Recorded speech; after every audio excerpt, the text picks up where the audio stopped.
श्री गणेशाय नमः। श्री सीतारामाभ्यां नमः। श्री हनुमते नमः। श्री उमापते नमः।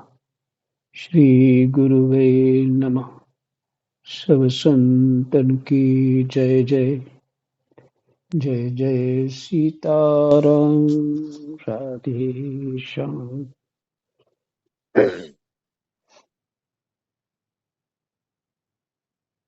राम राम जी महाराज जी, चरणों में प्रणाम। लाइट चली गई थी महाराज जी, अभी सोसाइटी वालों ने एकादश स्कंद और ते 13वां अध्याय और जिसका प्रसंग है हंस रूप से सनकादि को दिए हुए उपदेश का वर्णन। हंस रूप से सनकादि को दिए हुए उपदेश का वर्णन।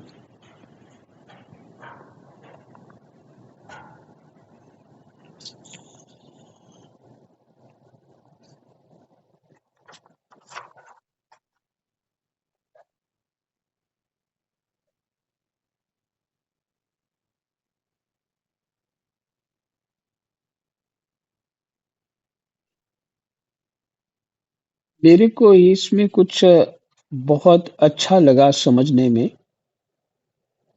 जो चित्त और विषय की बात है,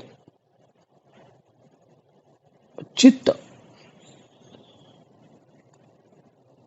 विषय रूप हो चुका हमारा।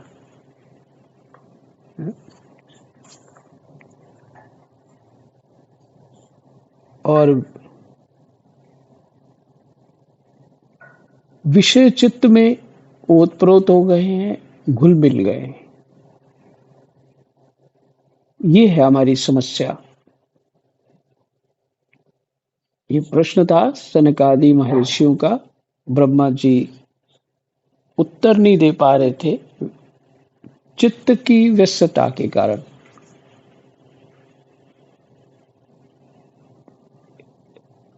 और भगवान को स्मरण किया और भगवान ने उत्तर दिया।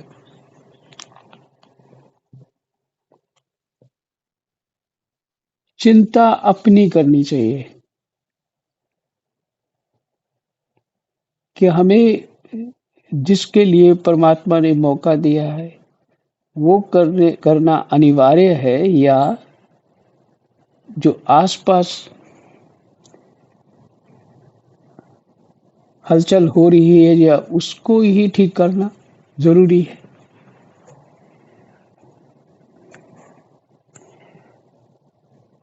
कि कल ये प्रसंग था कि चित्त जो है हमारा इस तरह से ओतप्रोत विषयों में हो चुका है और विषय चित्त में। बहुत कुछ समझ में आया मेरे को कल। और उस सहज में ही उसके बाद उन सब बातों का चिंतन स्वतः ही होता रहता है। अभ्यास पड़ जाए एक बार चिंतन करने का तो फिर स्वतः ही होता रहता है।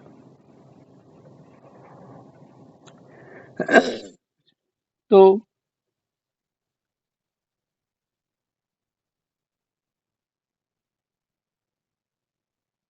ये प्रश्न था कि इनको अलग कैसे किया जाए, चित्त को और विषय को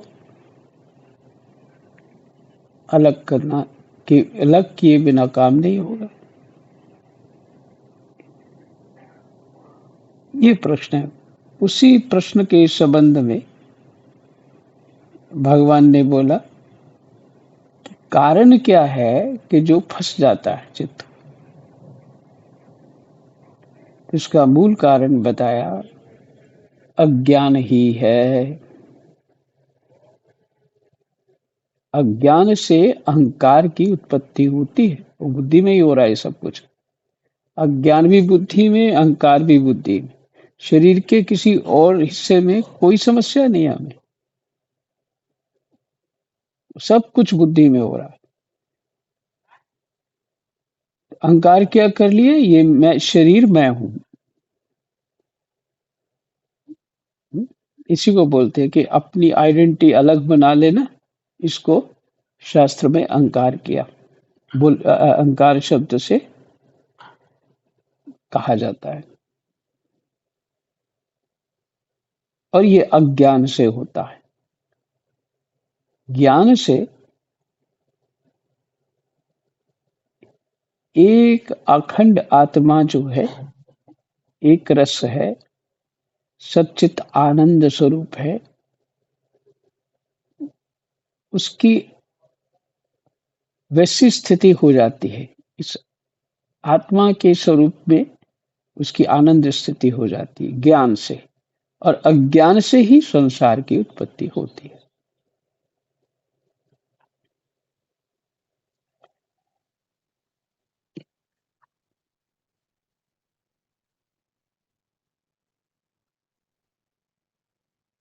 तो यहाँ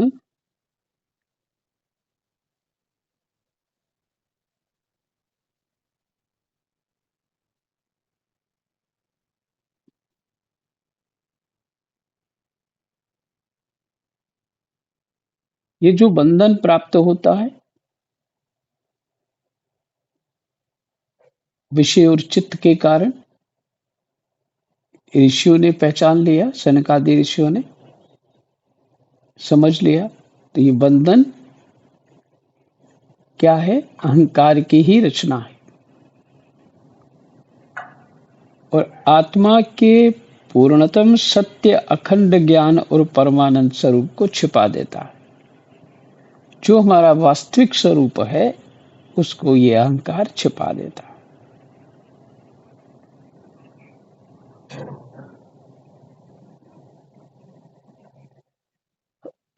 ये शब्द था, इस बात को जानकर विरक्त हो जाए। कौन सी बात को जानकर? यह अज्ञान ने मेरे स्वरूप को छिपा दिया है। और विरक्त हो जाए किससे? विषयों से। और अपने तीन अवस्थाओं में अनुगत तुरीय स्वरूप में होकर संसार की चिंता को छोड़ दे। तीन अवस्थाएं कौन सी हैं? जागृत, स्वप्न और सुषुप्ति। ये अवस्थाएं।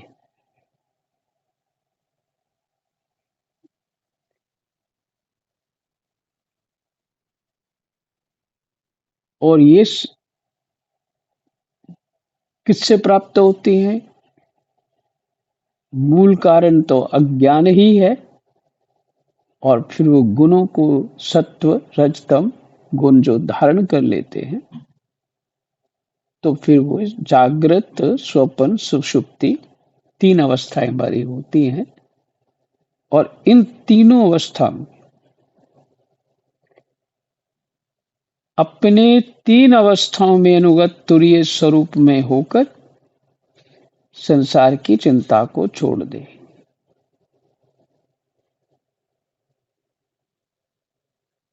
फिर से सुन लीजिए।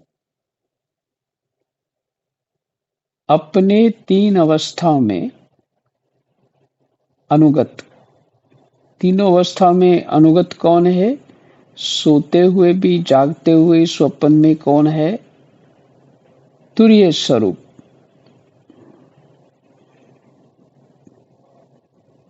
जिसको बोलते हुए चौथी स्थिति है, तीनों अवस्था से परे और संसार की चिंता को छोड़ दे।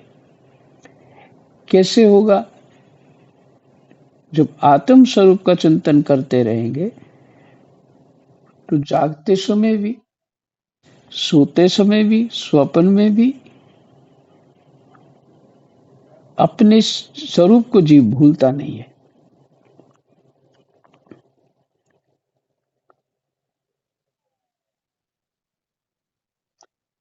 ये कल जो है हमने पाठ किया, और एक बड़ा उत्तर बहुत अच्छा था। कि हम अभी जगे हुए हैं, पाठ कर रहे हैं, तो कोई आके मुझे कहे तुम सो रहे हो, तो मैं मानूंगा नहीं। लेकिन देखिए उत्तर कितना अच्छा दिया है कि जैसे तुम स्वप्न में जब जाते हो तब तो तुम सो ही रहे होते हो ना, और वहां स्वप्न में ये अनुभव करते हो मैं जाग रहा हूं।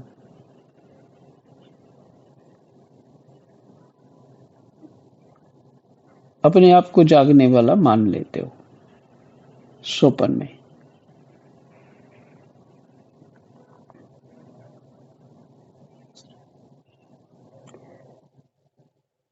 और सत्य यह है कि तुम सो रहे हो, सोते हुए स्वप्न आ रहा है।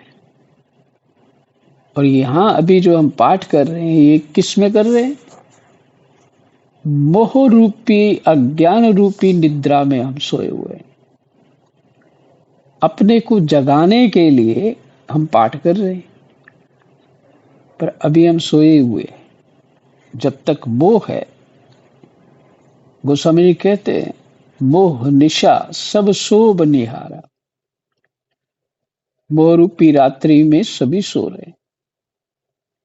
देखिए स्वप्न अनेक प्रकार। और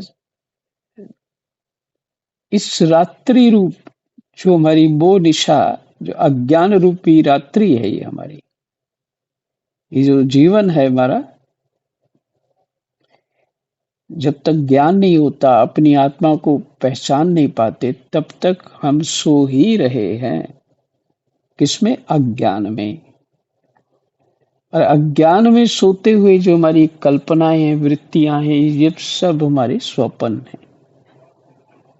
हमारी कामनाएं जो हैं, ये सब स्वप्न हैं।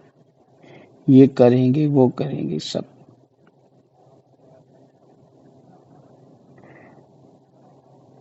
तो भगवान कहते तू इस सबको छोड़, इनकी जगत की चिंता मत कर, अपनी चिंता कर।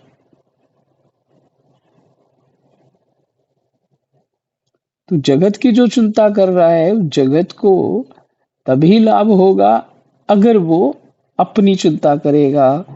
अर्थात हर व्यक्ति मोह से जागेगा तभी होगा लाभ उसको। उस सोए सोए व्यक्ति को तुम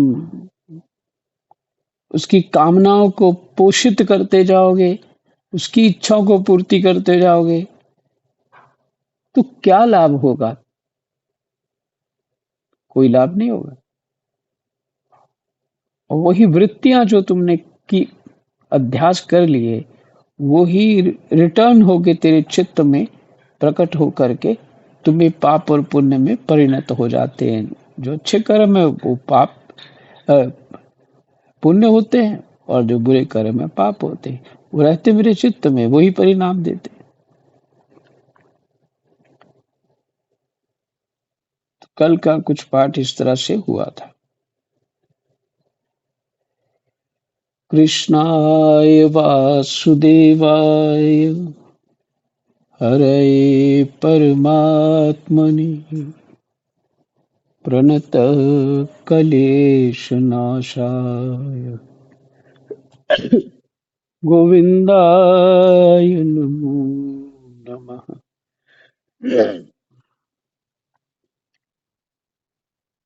जो जागृत अवस्था में समस्त इंद्रियों के द्वारा बाहर दिखने वाले संपूर्ण क्षण भंगुर पदार्थों को अनुभव करता है, जो जागृत अवस्था में समस्त इंद्रियों के द्वारा बाहर दिखने वाले संपूर्ण क्षण भंगुर पदार्थों को अनुभव करता है,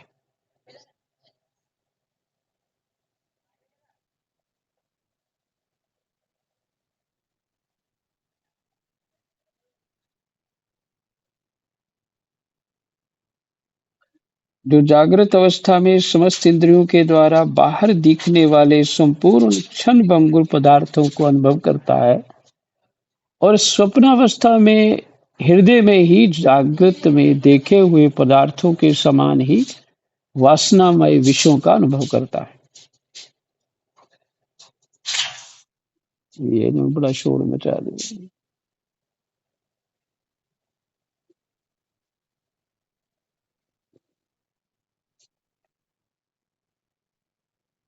फिर से पढ़ता हूं। जो जागृत अवस्था में समस्त इंद्रियों के द्वारा बाहर दिखने वाले संपूर्ण, वही 5 ज्ञान इंद्रियों से जो विषय समझ आ रहे हैं, अनुभव करते हैं, संपूर्ण क्षण भंगुर पदार्थों को अनुभव करता है। पदार्थ के क्षण भंगुर हैं ये। और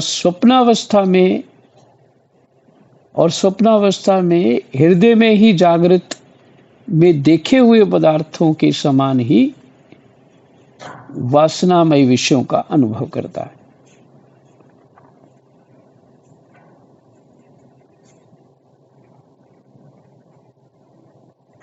स्वप्नावस्था में हृदय में ही जागृत में देखे हुए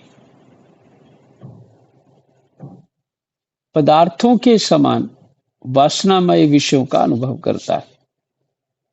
वैसा ही अनुभव करता है जैसे जागते हुए जो विषयों का अनुभव करता है, स्वप्न अवस्था में वैसा ही अनुभव करता है, ये कह रहे हैं। और सुषुप्ति अवस्था में उन सब विषयों को समेटकर उनके लय को भी अनुभव करता है।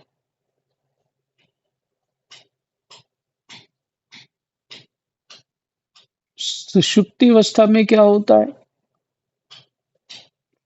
सुषुप्ति मैंने गहरी निद्रा। गहरी निद्रा में उन सब विषयों को समेटकर उनके लय को भी अनुभव करता है।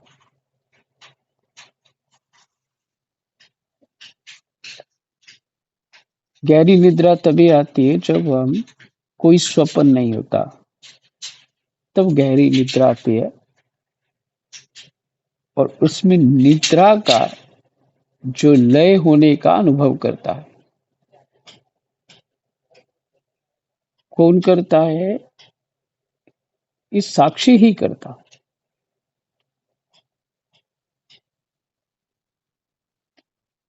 अवस्था में उन सब विषयों को समेटकर उनके लय को भी अनुभव करता है। वह एक ही है, माने वो जागृत में भी है, स्वप्न में भी है और सुषुप्ति में भी है। वो कौन है? वही तुर्यातीत, माने तुम्हारा आत्म तत्व।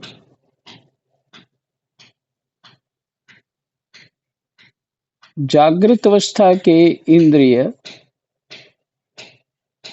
स्वप्नावस्था के मन और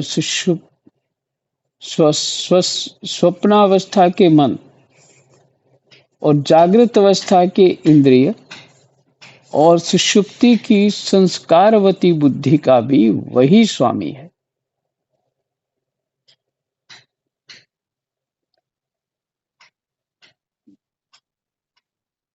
सुषुप्ति की संस्कारवती बुद्धि का भी वही स्वामी है। यहाँ संस्कारवती बुद्धि कौन सी है? संस्कार मैंने जो उसने अभ्यास कर रखा है सोने का, गहरी निद्रा का, यही संस्कार बन जाता है। ये अध्यास से हुआ। बुद्धि का भी वही स्वामी है। कौन स्वामी है? वही आत्म तत्व। तीनों अवस्थाओं का वो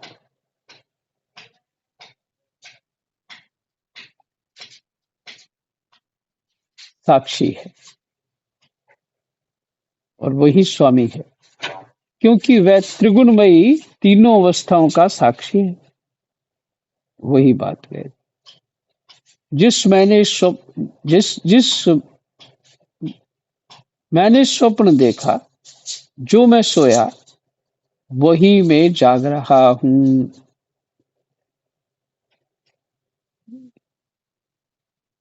जिस क्यों लिखा है पता नहीं। जैसे मैंने स्वप्न देखा ऐसा होना चाहिए। जो मैं सोया वही मैं जाग रहा हूँ।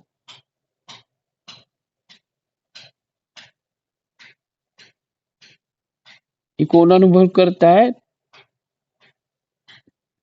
आत्म तत्व। इस स्मृति के बल पर एक ही आत्मा का समस्त अवस्था में होना सिद्ध हो जाता है कि समस्त अवस्थाओं का साक्षी तुम्हारा आत्मा है, ये सिद्ध हो जाता है। ऐसा विचार कर मन की ये तीनों अवस्थाएं गुणों के द्वारा मेरी माया से मेरे अंश रूप जीव में कल्पित की गई।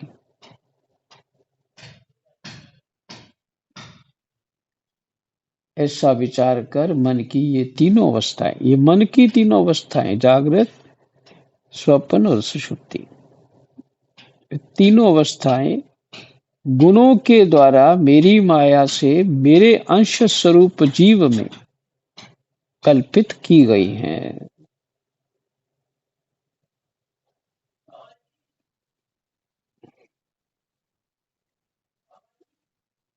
एक मिनट फिर जाना पड़ेगा।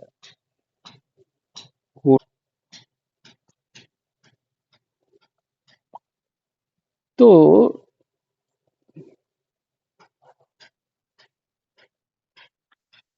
प्रश्न क्या था? ध्यान देंगे कि चित्त विषयों में रम गया है और विषय चित्त में रम गए। तो इनको अलग कैसे किया जाए?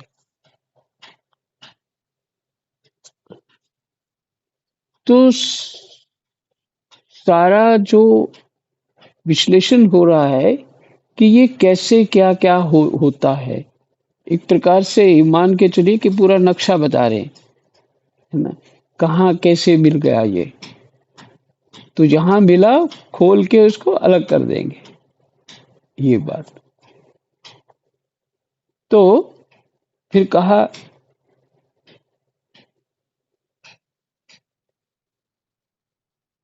इसका साक्षी कौन है? मेरा आत्म तत्व तीनों अवस्थाओं का। जिस जैसे मैंने स्वप्न देखा, जो मैं सोया वही मैं जाग रहा हूँ। इस स्मृति के बल पर एक ही आत्मा का समस्त अवस्था में होना सिद्ध हो जाता है। ऐसा विचार कर मन की ये तीनों अवस्थाएं ऐसा विचार कर मन की ये तीनों अवस्थाएं गुणों के द्वारा मेरी माया से मेरे अंश स्वरूप जीव में कल्पित की गई हैं। किसकी इच्छा से हैं? भगवान की माया से।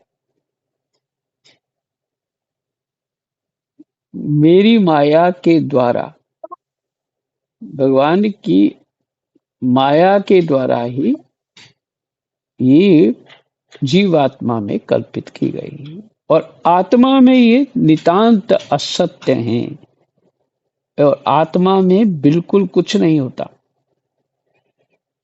आत्मा में ये सब अवस्थाएं प्रवेश नहीं कर सकती, संभव ही नहीं। ऐसा निश्चय करके तुम लोग अनुमान सत्पुरुषों द्वारा किए गए उपनिषदों के श्रवण तीक्ष्ण ज्ञान खड़ग के द्वारा सकल संशयों के आधार अहंकार का छेदन करके हृदय में स्थित मुझ परमात्मा का भजन करो। अहंकार का छेदन करके। छेदन कैसे होगा? कि ये अज्ञान से है।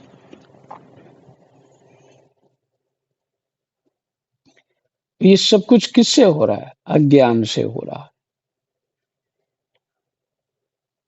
तो क्या करो? उपनिषदों के श्रवण, सत्पुरुषों द्वारा किए गए उपनिषदों के श्रवण, और तीक्ष्ण ज्ञान खड़ग के द्वारा सकल संशयों के आधार जो है, संशयों का आधार क्या है? अहंकार का छेदन कर दो, उसको तोड़ दो, करके हृदय में स्थित मुझ परमात्मा का भजन करो। संशय रहित होंगे तो तभी चित्त लगेगा भाई, असंशय भी बने हुए हैं तो मामला थोड़ा ठीक नहीं रहता, फिर समझ नहीं आता।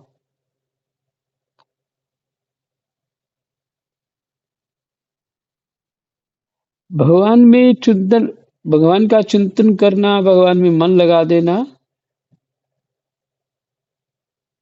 यही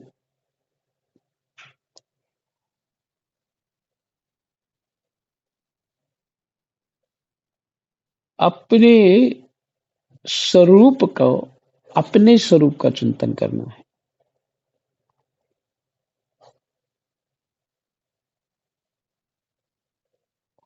और जब भगवान का चिंतन करेंगे, परमात्मा का भजन करेंगे, तो जो करेंगे वो तो हो ही तुम पहले से ही, लेकिन फिर अनुभूत कर लोगे।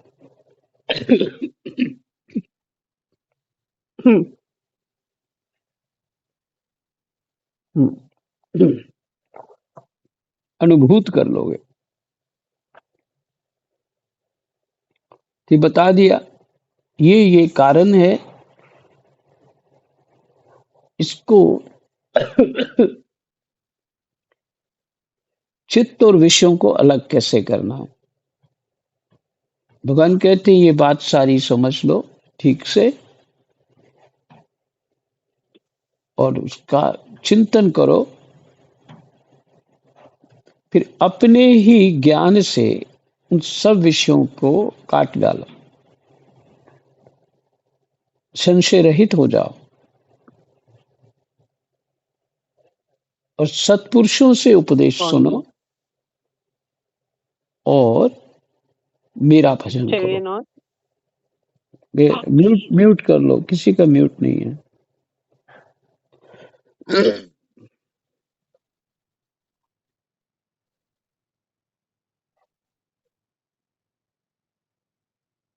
कितना समय रह गया देख लें। हाँ, देखते हैं कितना और बात हो बात। नहीं, इतना ही ठीक है पाठ, ज्यादा भी सुन करके आप स्मृति में बिठा नहीं पाएंगे। इसी बात को आगे थोड़ा सा विश्लेषण किया हुआ शाम को कर देंगे उसका, ठीक है। तो जितना आपने सुना अभी,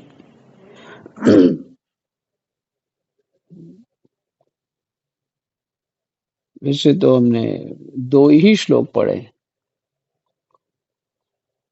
लेकिन ये 2 ही श्लोक बहुत मार्मिक हैं, भले इतनी हृदय में बैठ जाए बड़ी बात है। ये तीनों अवस्थाओं को हम कुछ और मान रहे हैं। स्वप्न को तो हम कुछ भी नहीं मानते, सोने को आनंद मानते हैं, बड़ी गहरी नींद आई है, और जागने को ही हम सब कुछ मानते हैं।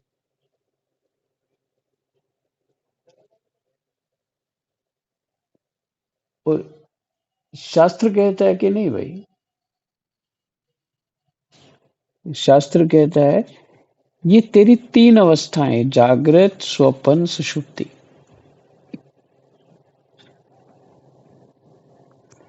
तेरी 3 अवस्थाएं, जागृत, स्वप्न और सुषुप्ति।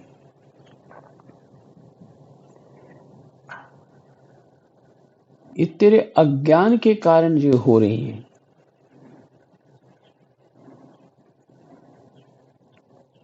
इस अज्ञान को सत्संग के द्वारा दूर कर ले, बात को समझ ले। समझ लेना मैंने ज्ञान हो जाना, और फिर तुम स्वतः ही, तुम्हारी बुद्धि ये निर्णय दे देगी कि मुझे करना क्या चाहिए। पर भगवान जी ने आदेश दे ही दिया, यही कि इन सब से हट करके तुम इन सब से हटकर माने पहले तो ये करना ही पड़ेगा ये सब बात, और मेरा भजन कर। और सबसे सरल उपाय है भजन का कि भगवान का गुणानुवाद सुनते रहना, सुनाते रहना, नाम जप करते रहना, भगवान की सेवा प्राप्त हो तो सेवा भी करते रहना। इससे स्थिति ऐसी आ जाएगी कि हम सबके भीतर उस आत्मा का, उस परमात्मा का दर्शन करेंगे। सबके भीतर कि फिर मुझे भय कोई नहीं रहेगा कि सभी परमात्मा स्वरूप हैं। और जब पूरा पूरा ज्ञान होगा तब जीव पूर्ण रूप से गुणों में भी और आत्मा में भी एक रस होकर के सबका परमात्म रूप दर्शन करेगा। लेकिन उससे पहले क्या होगा, व्यवहार तो हमें गुण दोष के आधार पे करने चाहिए और सबके प्रति आत्म बुद्धि रखनी चाहिए। सबके प्रति आत्म बुद्धि रखनी चाहिए, कैसा भी कोई हो। ये जो गुण और दोष हैं ये इसके नहीं है। ये कौन है? आत्मा है, और गुण दोष आत्मा के नहीं है। तो ये गुण दोष माया के हैं। माया ने ही इसको जीव को अज्ञान में बांध रखा है। हम भी बंधे हैं, ये भी बंधा हुआ है। इसलिए क्या गुस्सा करना इस पे, क्या भला बुरा कहना, क्या किसी को अच्छा कहना है, क्या बुरा कहना है। ये जो अच्छे कर्म है ना हमारे, ये भी माया है। बुरे कर्म तो है ही, अच्छे कर्म भी माया है। ये बात तो धीरे धीरे समझ में आएगा कि जब सब कुछ माया ही है तो फिर क्यों चित्त देना, क्यों अपने आप को खामखा सताना ममता मोह में। सभी जीव सुख तो अपनी बुद्धि से ले सकते हैं, और किसी भूखे व्यक्ति के सामने भी तुम 56 भोग रख दोगे ना तो भी सुख नहीं ले पाएगा। जैसी बुद्धि होगी वैसा विचार करेगा, ये मुझे क्यों खिला रहा है, कुछ डाल तो नहीं दिया इसने, कोई काम तो नहीं लेगा मेरे से। वो अपनी भावना से ही वो प्रपंच को, सुख को भी दुख बना लेगा। इसलिए मत सोचो कि तुम किसी के लिए कुछ अच्छा कर लोगे, ये संभव ही नहीं है। इसलिए भगवान कह रहे तुम चिंता मत करो, अपनी चिंता करो। कृष्णाय वासुदेवाय हरे परमात्मने प्रणतक्लेशनाशाय गोविन्दाय नमो नमः। जय जय।